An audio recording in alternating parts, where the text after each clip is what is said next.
My name's Lary Harper, and let's see, I actually retired from teaching here at UVU.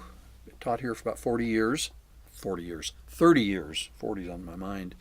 30 years and retired, as I say, about 4.5 years ago. And I was in the English department and also taught one philosophy class, just the ethics. My background's not philosophy, but anyway, long story there. But yeah, born, raised in Southern California. When I was 20, got drafted. Was in the military for a couple of years. Came out, and a number of my friends in Southern California had moved up to Utah, and they just said, "Larry, don't go back to LA. Come up to Utah. It's the best kept secret." It's no longer a secret anymore, but when I moved up here in the 70s, it was beautiful. I just fell in love with the state and love outdoors and music and literature, and my kids, my family, my friends. Beauty. I love beauty. I love music, but I don't have the patience to learn an instrument. Like I picked up a guitar and I just didn't have the patience to learn the fingering, or a piano, the same thing. And then I saw a group called the Lovin' Spoonful, and John Sebastian on a television show, and he was playing an auto harp. And I remembered back when I was in elementary school, the teacher had an auto harp there, and all you had to do was press a button and the chord was formed. So all I need to do is use one finger rather than four fingers on a guitar, or two hands and 4 or 5 fingers on each hand on the piano.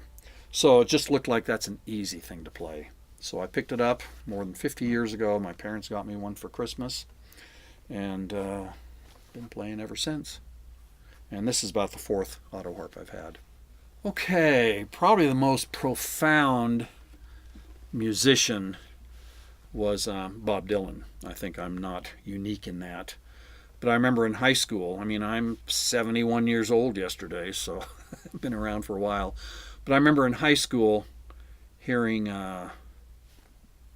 songs that other people were covering of his, and they were like, wow. I remember Peter Paul Mary was like, I'd get an album of theirs, and the 2 or 3 best songs, I'd look at the credits there, and it was written by Bob Dylan.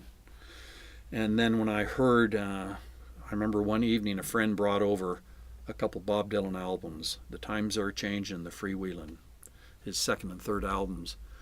And it was like just hearing some of these songs, like A Hard Rain's Gonna Fall, saying, I've never heard anything like that, lyrically, or just the power of his voice. Or another song, The Ballad of Hollis Brown. And it was like, okay, I think, it was a topical song about a family that's starving, essentially. And, I thought, how are they going to get out of this one? And then you realize at the end, they don't get out of it. The whole family succumbs.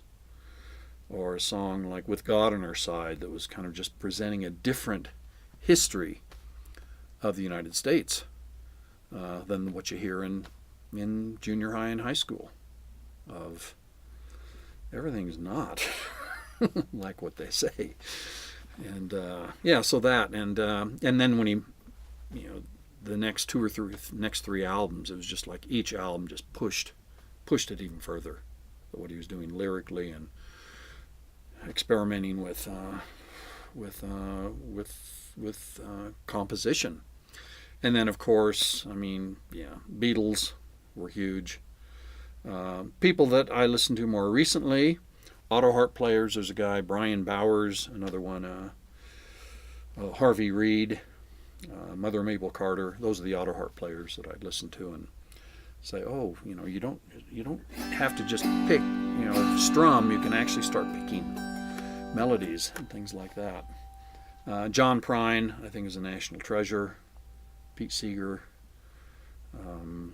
People I listen to now are like Bright Eyes, Sigur Rós, or an Icelandic band. I don't know if you know them. Bjork. Those are the people I really listen to right now. Of my own composition, and I haven't done it here because I've already recorded it. Okay, I'm getting back together this past year with a band that I was in when I played in college. And there's a song that that when we do it, every time we do it, we just say, that is a fun song to play. And it's just a chord progression. So I'll do it and just hear the chords. It's just...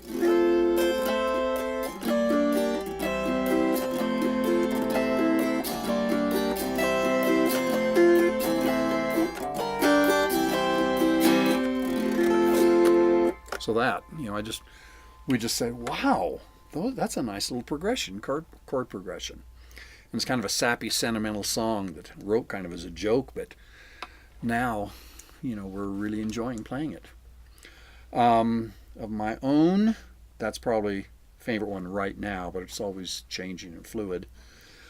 Okay, that's a good question. When I first picked up the auto harp, often I was trying to learn someone else's song, song that they'd written. And even though I love music, I don't consider myself really talented. And so when I would try to learn someone else's song, I couldn't quite figure it out, but where the song I was trying to learn would go, I said, oh, forget the song I'm trying to learn. I'll just have this be my song. And then write lyric. And initially I would write lyrics, I'd write the most outrageous. I wrote a song about Richard Speck, a mass killer, kind of trying to, not justify him, but just a different angle on him. And so a lot of them I didn't know what to write about, so I just write something that I thought would shock. Okay, because the type of music I do is folk music.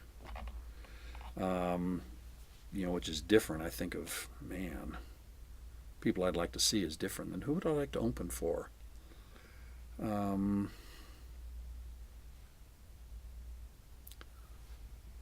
it'd be fun to be on the same stage with John Prine. Okay, a number. I can't say I have one favorite. And I haven't played a lot of places. I played in college, then for 30 years while I was raising kids. Okay, my favorite audience is my children. I would sing to them every night. And remember my two daughters, I have 3 kids, 2 daughters and a son. 2 daughters went to Europe about 10 years ago and traveled around for 15 months. And they told me one time they were camping just on these cliffs, kind of some caves overlooking the Mediterranean, south of France, and they just made a bed out of pine boughs, and as they were going to sleep, they just started singing for about an hour and a half, I think, songs that I'd played for them. And so felt like I'd passed on those songs to the next generation.